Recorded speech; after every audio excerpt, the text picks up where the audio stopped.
Bem-vindos ao nosso Lacan Entre Telas de hoje, enfrentando o seminário número 15, de 1967-68, que saiu nessa edição já antiga, né, chamada O Ato Psicanalítico, ou O Ato do Psicanalista. Tá? É um seminário que abre uma nova sequência dentre os estudos lacanianos.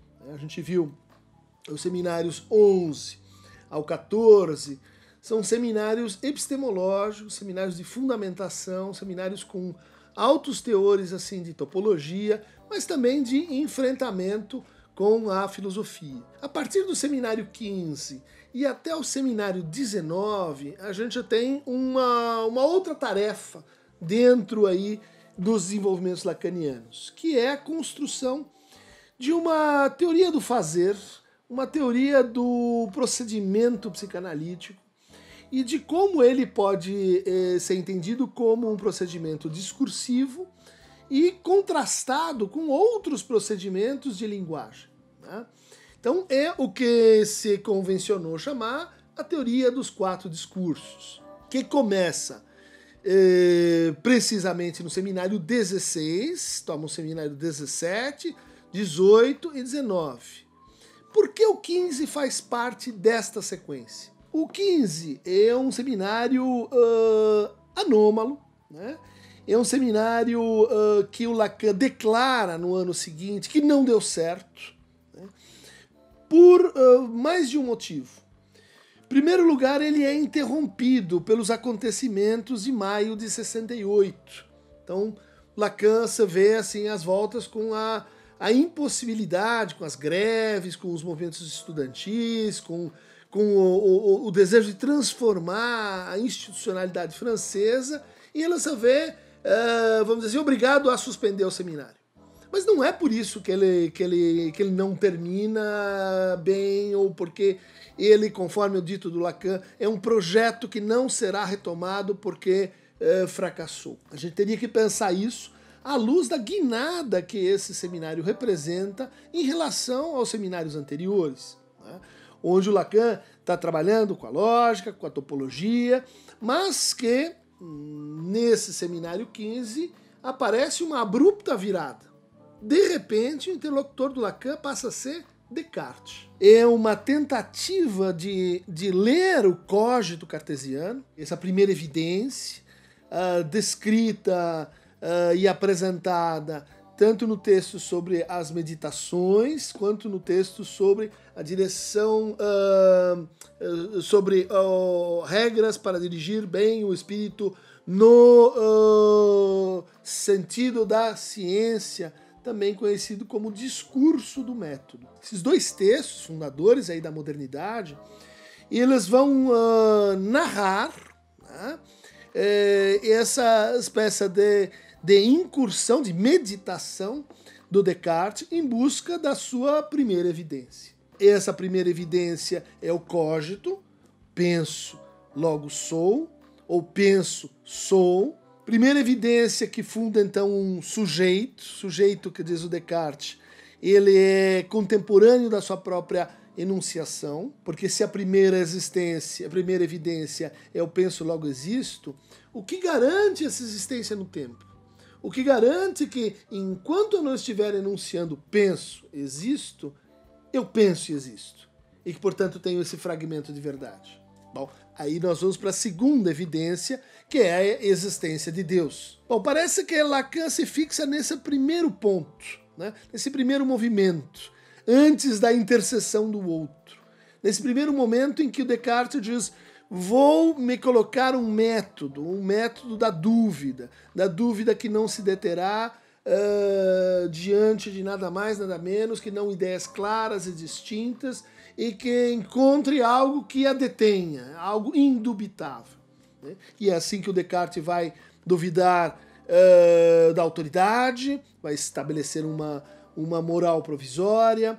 Descartes vai duvidar dos sentidos, a lua tão maior que a minha mão, a minha mão parece maior que a lua, os meus sentidos me enganam, se eles me enganam uma vez, eles me enganam uma segunda e eu jamais saberei quando eles estão me enganando, então os sentidos não servem como fundamento para o conhecimento. Assim ele vai fazer com a memória, assim ele vai fazer com a imaginação, assim ele vai fazer inclusive com a sua própria existência. Né? Quer dizer, esse plano aqui, ela pode ser assim, simplesmente um sonho ou uma loucura, que são as duas cláusulas excluídas por Descartes dessa marcha, né? Que vai terminar em quê? Né? Posso duvidar dos sentidos, posso duvidar dos afetos, posso duvidar da percepção, só não posso duvidar que estou duvidando. E não posso duvidar que estou duvidando enquanto estou duvidando. E se eu não posso duvidar que estou duvidando enquanto estou duvidando, eu estou certo disso.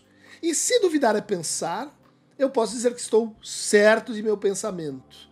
E se eu estou certo de meu pensamento, penso, existo. Esse processo, né, ele vai ser repensado por Lacan nesse seminário sobre o ato psicanalítico.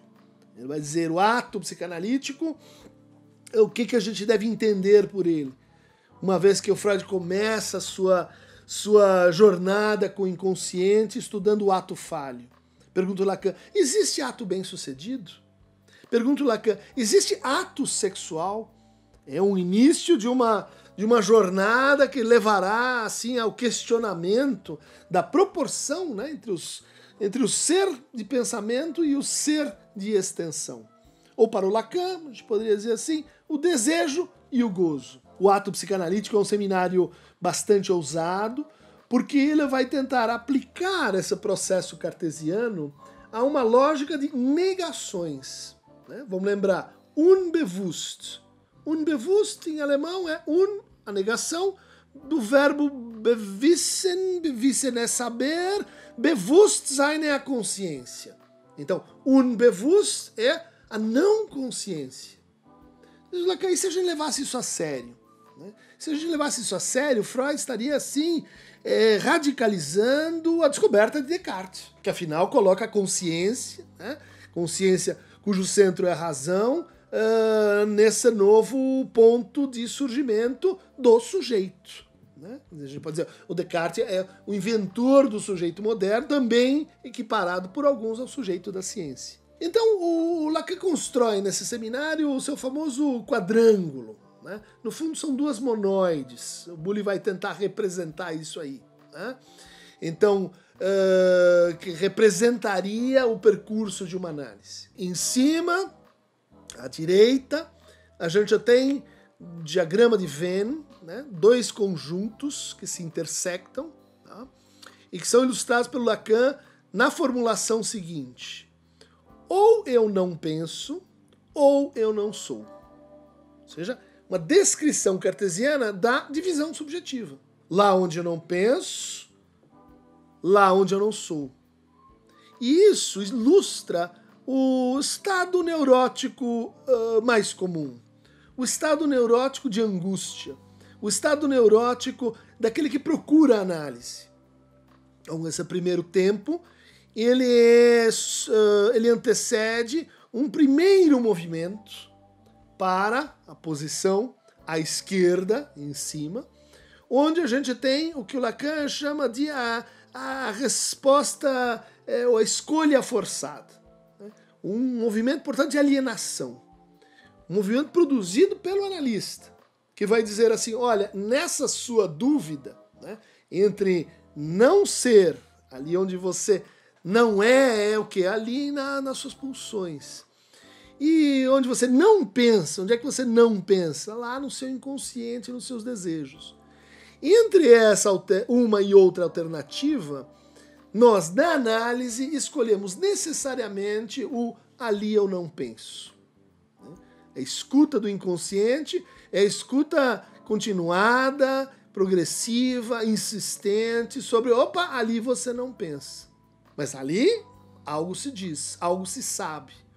Ali você não pensa. Nesse sonho você não pensa. Mas esse sonho pensa por você. Mas esse sintoma pensa por você. Mas esse ato falho pensa por você. Mas esse xiste pensa por você. Ou seja, a apresentação do inconsciente é, no fundo, uma radicalização, uma explicitação de como nós estamos alienados ao inconsciente. Como nós, vamos dizer assim, achamos que dominamos o inconsciente, mas é o inconsciente que fala e é através de nós. A terceira posição é aquela que vai operar com uma recuperação da intersecção. Né? Não mais o ou não penso ou não sou, mas a juntura entre não penso e não sou. E essa juntura é representada por uma certa relação entre o objeto A e a castração.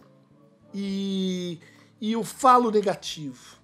A gente pode dizer, isso é uma maneira de redescrever o ponto de alienação máximo de um sujeito, também conhecido como seu fantasma. Ali no seu fantasma, o objeto A e o falo se identificam. O objeto A e o falo se recobrem. E isto para o quê? Para fazer, assim, encobrimento da castração. Né? Um sistema, vamos dizer assim, em que duas negatividades se acasalam para produzir uma imagem encobridora. O quarto tempo é quando nós passamos disso para o tempo que Lacan define, o tempo da verdade. O tempo da verdade é o tempo do não sou, não?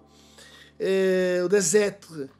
E que seria a operação proibida, passar do 1 para o 4. Passar do ou não sou ou não penso para o não sou. A esta operação ele dá o nome de verdade. É como se, assim, no começo da análise a gente tivesse um risco de ir muito rápido para a verdade. E às vezes acontece. Por um acting out, uma passagem ao ato, por um vislumbre de que eu posso atravessar selvagemmente a fantasia. E daí eu vou para eu não sou. Essas quatro posições, elas são sustentadas por uma diagonal que Lacan chama de a transferência. E que, portanto, a gente poderia dividir com alguns comentadores, como a Graciela Brodsky, numa primeira fase da análise e numa segunda fase em que esse quadrângulo ele é revertido, né? Ele é invertido, como num cross-cap, como a gente vê no esquema R lá da questão preliminar. Bom, Lacan trabalha com esse modelo, mas no momento em que ele vai demonstrá-lo, no momento em que ele introduz a noção de sujeito que ele extrai do Peirce, que a gente já apresentou aqui, né? O sujeito como conjunto vazio. No momento em que ele vai articular esse sujeito com a noção de implicação material, né? Ou seja, um conceito da lógica que às vezes necessário para que a gente possa entender essa combinatória dada por uma regra lógica chamada Lei de Morgan. No momento em que ele vai finalmente explicar por que o ato analítico é um ato que dissolve a transferência e separa a transferência do objeto A, um ato que ele compara então com a travessia do Rubicão. Esse acontecimento histórico e que eu proponho aqui como a imagem capa para o Seminário 15, uma vez que ele é um dos seminários não editados, não estabelecidos, e que poderia, por exemplo, receber aqui no seu como capa, né, a tela de Alphonse Yvon, de 1893, justamente retratando Júlio César, atravessando o Rubicão. Detalhes desse momento histórico. Havia uma regra, né, República Romana, de que nenhum general poderia entrar com as suas forças, né, com o seu exército, dentro do perímetro de Roma. E o perímetro de Roma era marcado por um pequeno rio, por um riacho, né, chamado Rubicão. Júlio César volta na Guerra da Gália e ele tem um amplo apoio popular, teme-se que ele vai virar um tirano, um imperador, há uma pressão para que ele entre em Roma e ele então medita, né, com uma meditação cartesiana, e diz a seguinte frase: Alea jactas est. Aleia, quer dizer, sorte, né? A psique, para alguns, é um tipo de aleia, né? O acaso, a fortuna, né? O imponderável, aleia, jacta, lançada, né? Esta, a sorte está lançada. E quando ele faz isso, ele cruza o riacho. Ele diz isso e cruza o riacho.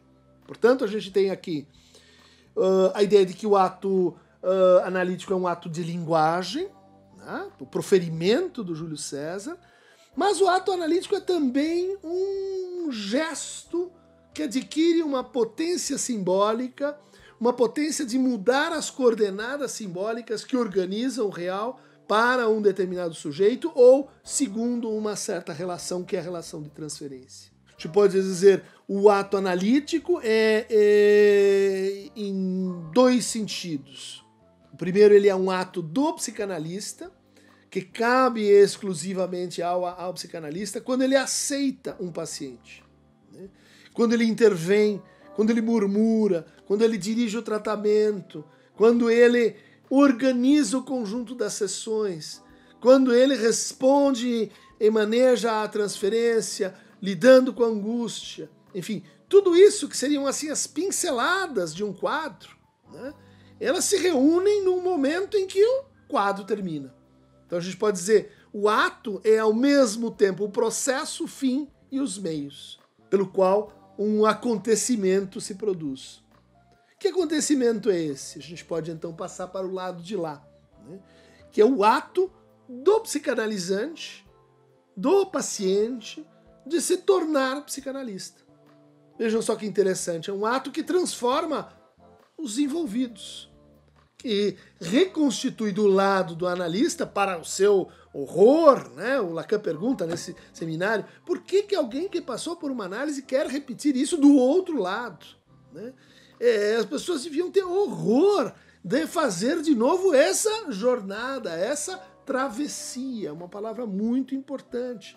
O Lacan vai falar em travessia das identificações. Alguns vão, a partir disso, propor a ideia de travessia do fantasma. A análise é uma travessia. A gente diria, como a terceira margem do rio, do João Guimarães Rosa, é uma travessia enigmática, que Lacan tenta estabelecer aqui para a gente, a partir desse estudo de formalização, né? E de crítica, por que não dizer, né? Do entendimento clássico de ato em psicanálise. Porque até esse seminário, o ato era assim suspeito. Se o paciente está agindo demais na vida, problema. Freud recomendava, não tome grandes decisões no começo do tratamento. Se o sujeito está agindo, ele não está lembrando. Se a gente pensar em recordar, repetir e elaborar, né? A ação, ela era, vamos dizer assim, um problema para os analistas. Né? Como se a única ação tolerada fosse a recordação em transferência. O Lacan vai mudar isso, né? Possível que ele esteja inspirado na teoria do Austin, né? Quando dizer é fazer, ou seja, a teoria dos atos de linguagem.